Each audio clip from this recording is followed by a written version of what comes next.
Pero la inaceptable violencia desatada ayer por Israel sobre el Líbano y los ataques que continuaron ayer mismo sobre los países del Golfo dejan claro la fragilidad de este alto el fuego. Ayer se abrió un espacio de esperanza para Oriente Medio de 2 semanas y un alivio para toda la humanidad que contenía el aliento ante una guerra y una escalada a la que no debió de llegarse jamás. La posición que siempre ha defendido España, a la que se han ido sumando nuestros socios de la Unión Europea y la propia Unión Europea, la vía del alto el fuego, la vuelta a la mesa de negociaciones, se ha confirmado, tal y como decía el Gobierno de España, como la única salida a una guerra inaceptable desde el punto de vista del derecho internacional e inasumible para los ciudadanos de España, de Europa y para la inmensa mayoría de la humanidad. En las 2 próximas semanas deseamos que el alto el fuego temporal, y para eso va a trabajar la política exterior de España, se consolide como permanente y que conduzca hacia la paz definitiva. Pero la inaceptable violencia desatada ayer por Israel sobre el Líbano y los ataques que continuaron ayer mismo sobre los países del Golfo dejan claro la fragilidad de este alto el fuego. Estamos ante la mayor crisis del orden mundial de este siglo y la mayor crisis regional en Oriente Medio desde la Guerra del Golfo, con un potencial desestabilizador incluso mayor que aquel conflicto. Llevamos años viviendo la guerra de agresión rusa a Ucrania y sus consecuencias, la violencia sin fin en Sudán.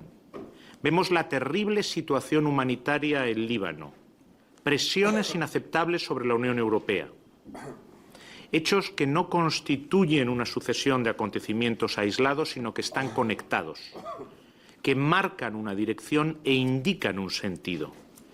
Estamos, en todos estos casos, ante el cuestionamiento de todo el sistema legal e institucional internacional que generaciones enteras hemos conseguido con mucho esfuerzo levantar.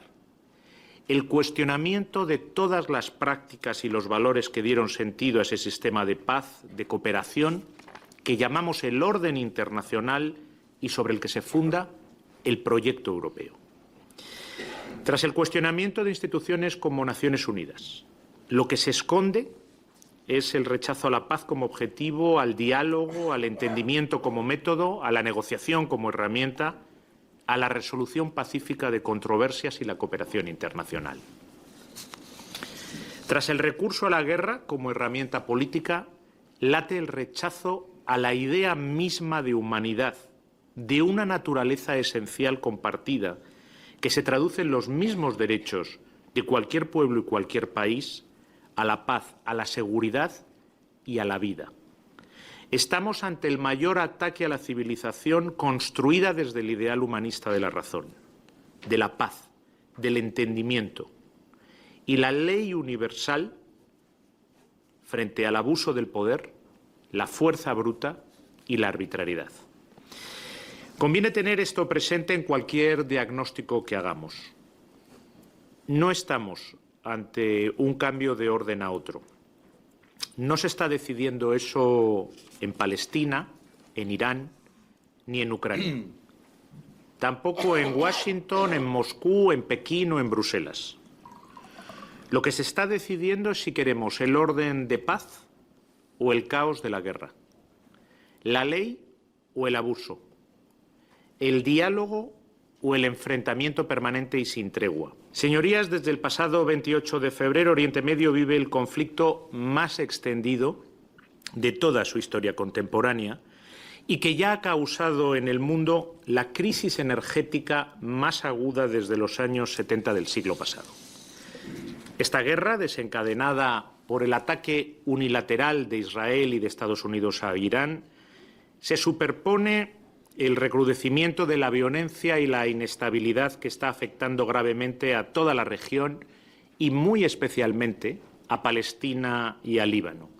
también a otros países como Kuwait, Bahrein, Qatar, Emiratos Árabes Unidos, Irak, Arabia Saudí, que han sido objeto de ataques absolutamente injustificados por parte de Irán.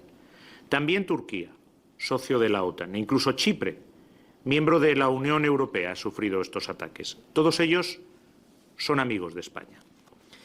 Los ataques injustificados iraníes a los países de la región, los bombardeos de instalaciones energéticas y el bloqueo del estrecho de Hormuz nos sitúan ante una situación crítica. A las pérdidas insoportables de vidas humanas se suman las graves consecuencias para la economía global y para el bienestar de nuestros ciudadanos. Frente a esta guerra, la política exterior de España ha sido clara. Hemos vuelto a liderar, desde la coherencia y los valores de nuestra sociedad, la respuesta en el seno de la Unión Europea. Rechazamos una guerra contraria al derecho internacional sobre la que no hemos sido ni informados ni consultados. Y a mí me gustaría que hoy, señorías, ustedes también se posicionen claramente en contra de esta guerra. La situación en Líbano es una vergüenza en la conciencia de la humanidad. 1.750 muertos hasta el momento, miles de heridos, más de 1,2 millones de desplazados en una guerra ajena e impuesta y en la que el pueblo libanés ni siquiera es contendiente, tan solo víctima. Hezbolá alimenta una guerra que ni su gobierno ni su pueblo desea. Israel ha lanzado una operación terrestre que condenamos, ocupando militarmente territorio soberano libanés y destruyendo puentes sobre el río Litani e infraestructuras civiles. El Gobierno del Líbano ha estado haciendo todo lo posible para garantizar la seguridad, desarmar a Hezbolá, evitar una guerra civil y garantizar la integridad y el desarrollo del Líbano. Y yo espero que hoy todos ustedes se sumen también a ese apoyo al Líbano. España está comprometida con la seguridad y la prosperidad del Líbano y lo demostramos con nuestra participación en la misión de paz de Naciones Unidas en el sur del país, FINUL. En estas 2 semanas de alto el fuego, la política exterior de España tiene 3 objetivos claros. Primero, tienen que cesar los bombardeos sobre Irán y que ese cese y el alto el fuego incluya al Líbano. Segundo, tienen que cesar los ataques de Irán sobre los países del Golfo, también los ataques de los grupos no estatales de la región. Y tercero, tiene que abrirse el estrecho de Hormuz a un paso libre y seguro para todos, sin distinción alguna. Y les anuncio que hoy he dado instrucciones a nuestro embajador en Teherán para que regrese durante este tiempo en el que se abre una esperanza para la paz y se vuelva a reabrir nuestra embajada en Teherán.